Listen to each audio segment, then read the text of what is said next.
Olá pessoal, eu sou Anderson, professor de Geografia. Vamos dar continuidade ao estudo da agropecuária brasileira para finalizar o nosso módulo de estudo. Vocês podem acompanhar aqui no canto superior direito a página na qual se encontra esse conteúdo. Vamos falar aí dos problemas no campo brasileiro. Como nós citamos já em algumas aulas anteriores, no Brasil ainda se tem técnicas mais primitivas aí, como o desmatamento, as queimadas, Tudo isso provoca aí processos erosivos, no solo. Nós temos aqui essa imagem que exemplifica um processo erosivo. Outro problema do campo brasileiro é a estrutura fundiária concentrada, ou seja, nós temos poucas pessoas com muitas terras, com grandes propriedades, grandes extensões de terra. As relações de trabalho do campo muitas vezes são ultrapassadas, não tem toda a proteção da legislação trabalhista. Muitos trabalhadores do campo não são registrados, não possuem registro em carteira e acesso aí a benefícios trabalhistas, benefícios sociais. Os trabalhadores permanentes do campo, esses que têm uma certa proteção, têm um registro, a garantia aí de acesso aos direitos previdenciários, normalmente eles são uma mão de obra especializada, São agrônomos, veterinários, mecânicos, tratoristas. Continuando aí o assunto das relações precárias no campo, o trabalho ele persiste com pequena ou nenhuma proteção legal, como já citado no slide anterior. Nós temos aí quatro grupos de pessoas que trabalham no campo. Os colonos, eles são funcionários permanentes. O pagamento do salário, desses colonos é feito parte em dinheiro e parte no direito de usar a terra. Então o funcionário ele é registrado, ele recebe uma parte financeiramente e a outra parte o direito ali de utilizar a terra do proprietário para pecuária ou para agricultura. Nós temos os arrendatários, esse tipo de relação é muito comum na nossa região. Então os agricultores, os proprietários de terra, eles alugam a terra de um proprietário. Como, por exemplo, na nossa região, a cana-de-açúcar, Nós temos também os que são chamados de parceiros. Eles pagam ao proprietário com parte da produção, aí a relação já não é monetária, O parceiro, ele utiliza essa terra para plantação e o dinheiro que advém ali dessa produção, ele utiliza para pagar o proprietário ou até mesmo dar a produção para o proprietário vender. Temos os boias-frias, também já foi muito mais comum na nossa região. Normalmente eles moram nas periferias da cidade e eles recebem por dia de trabalho e por produção, pela quantidade. Nós temos aqui uma imagem que exemplifica esse tipo de trabalho. Normalmente essas empresas elas fornecem o transporte, Pegam os trabalhadores na zona urbana e levam até a zona rural para o trabalho. É sazonal porque depende do período da safra. Quando se acaba a safra, esses trabalhadores eles perdem aí o trabalho. Na página 242, nós vamos falar sobre os sem-terras do Brasil. Os sem-terras eles são trabalhadores rurais que lutam para desenvolver suas atividades em uma terra que lhes pertença. Nós temos a Lei da Reforma Agrária, que é uma lei de 1993.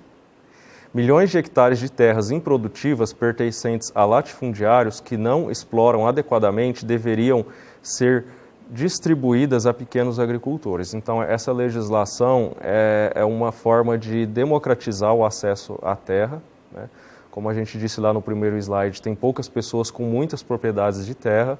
Então, boa parte dessas propriedades são improdutivas, então o objetivo dessa lei é socializar, é democratizar o acesso à terra. Esse processo de distribuição dessas terras improdutivas, ele acaba sendo muito lento, né? Passa por um processo judicial, tem diversas barreiras, né? E tudo isso gera conflitos, né? No campo, nos locais dessas ocupações, levando até mesmo a mortes. Nós temos aqui ó, o número de famílias que receberam terras, né? A gente observa aqui que no período após a Lei da Reforma Agrária de 1993, né, houve um expressivo aumento aí do número de famílias que receberam essas terras. Nós temos o MST, né, que é o Movimento dos Trabalhadores Rurais Sem Terras, e eles têm promovido diversas ocupações em fazendas, né, há alguns anos já. Normalmente a gente costuma verificar, às vezes, nos noticiários da TV, né? Então, a retirada dos integrantes por ordem judicial causam conflitos, porque essa terra é ocupada, normalmente o proprietário não concorda com essa ocupação, ele entra com um processo judicial, né, e aí quando é determinada a reintegração de posse, né, a utilização até mesmo de profissionais da segurança pública, que vão até o local para retirar os ocupantes, né, e normalmente gera-se muito conflitos nesse processo. Continuando aí o assunto do sem terra, né, como nós dissemos, a aplicação dessa lei, né, é muito lenta e durante todo esse processo, que leva-se anos, né, então o MST ele acredita que as pessoas têm direito de ocupar as fazendas consideradas improdutivas, né, antes de que se finalize esse processo. Então essas áreas improdutivas, elas são ocupadas por essas pessoas, né. Nós temos aqui uma imagem, provavelmente, de um processo de reintegração de posse. Nós temos aqui os trabalhadores sem terras, né, e os profissionais da segurança pública. Por outro lado, os donos das fazendas, eles justificam que essa ação da ocupação das suas terras improdutivas é um crime, né, contra o patrimônio, e eles acreditam que esses trabalhadores deveriam ser penalizados na forma da lei. Nós temos aqui o símbolo, né, do movimento dos trabalhadores rurais sem terra no Brasil. Pessoal, com isso a gente encerra esse assunto dos trabalhadores sem terras. Nós vamos falar agora aí da modernização da agricultura. Vocês podem acompanhar aqui na página 244. Lembrando que o contexto da nossa aula é a agricultura, a agropecuária brasileira. Nós vivemos um momento de grande avanço tecnológico no campo, né, com um incremento aí de bastante tecnologia no campo nos últimos anos. Nós podemos observar nesse gráfico aqui, por exemplo, a utilização de tratores, né, desde o período de 1960 até 2015. Nós verificamos aqui um significativo aumento dessas máquinas no campo. A utilização de outras tecnologias também cresceram muito, como adubos, rações para animais, a eletricidade, né, chegando aí a quase toda a propriedade rural, as sementes selecionadas e o uso das máquinas, né, colhedeiras. O Brasil, ele é o quarto mercado mundial de insumos agrícolas, né?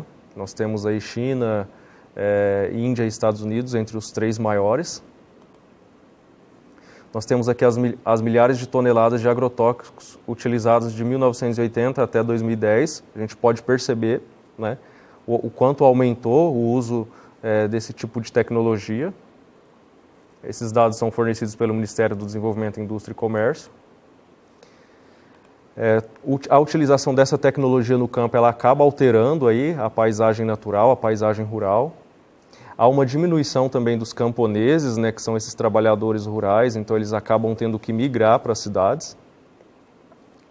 As máquinas, elas acabam substituindo a mão de obra humana, né, no preparo da terra, no semeio, até mesmo para adubar e para fazer a colheita. Então, todas essas funções eram realizadas pelos camponeses, agora nós temos máquinas aí que substituem. Então, essa modernização no campo, ela aprofundou a relação entre o campo e a cidade, então as propriedades rurais acabaram ficando cada vez mais dependentes dessa relação.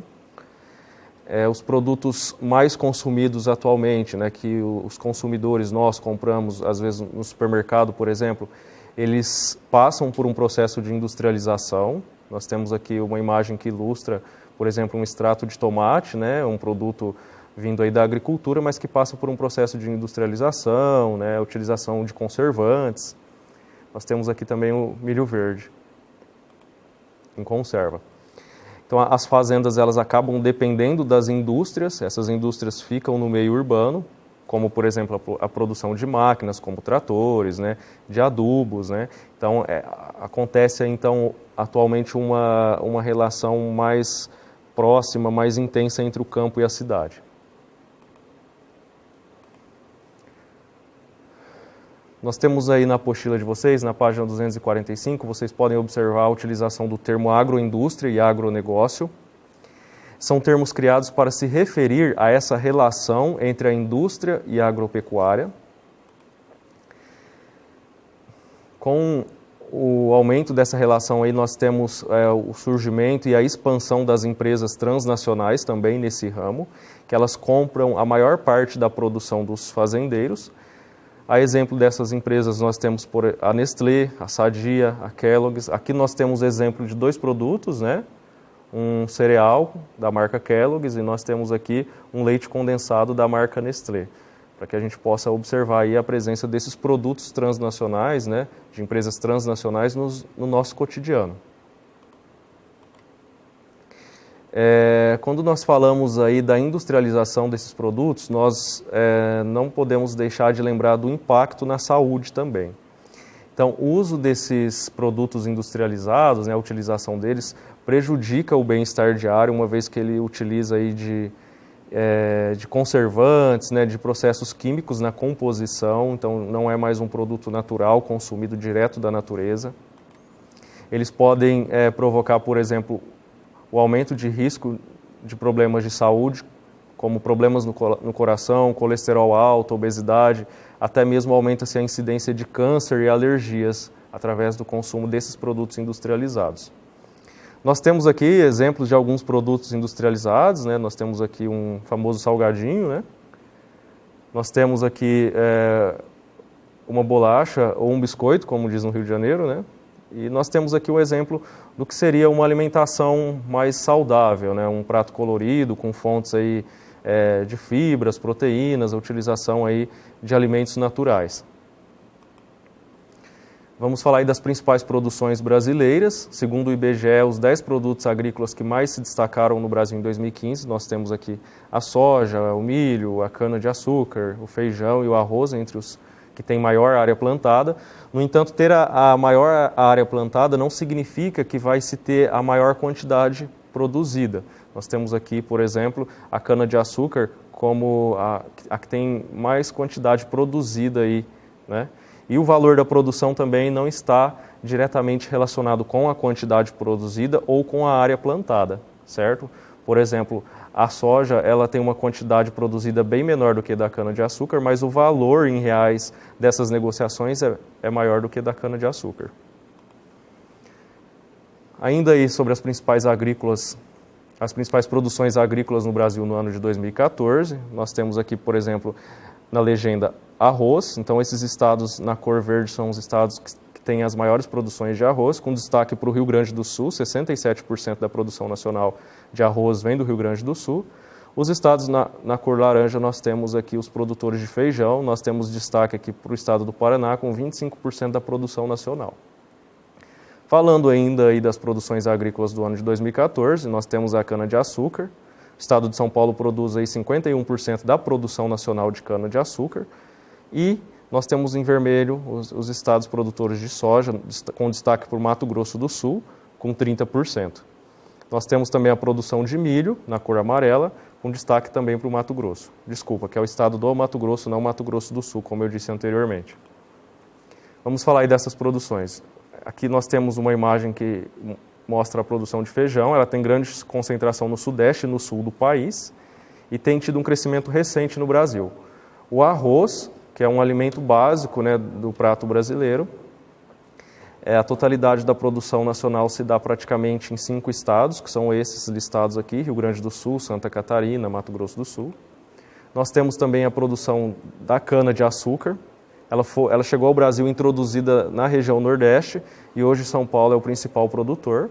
Vocês podem acompanhar nas imagens ao lado Essas imagens ilustram essas produções das quais nós estamos falando. Nós temos a soja. Ela foi cultivada originalmente no sul e migrou nas últimas décadas para o centro-oeste. Como nós vimos no mapa anterior, o estado do Mato Grosso é o maior produtor.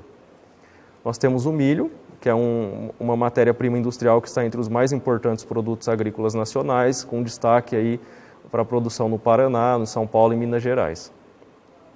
Lembrando que o milho ele é utilizado aqui no Brasil para o consumo humano e em diversos países da Europa ele é utilizado apenas para o consumo animal. Pessoal, aqui nós finalizamos o módulo. Nas próximas aulas nós vamos realizar algumas atividades nas videoaulas e eu oriento os alunos que ainda não buscaram a apostila do segundo bimestre comparecerem à escola no horário adequado para retirar as apostilas. A nossa aula termina aqui e bons estudos!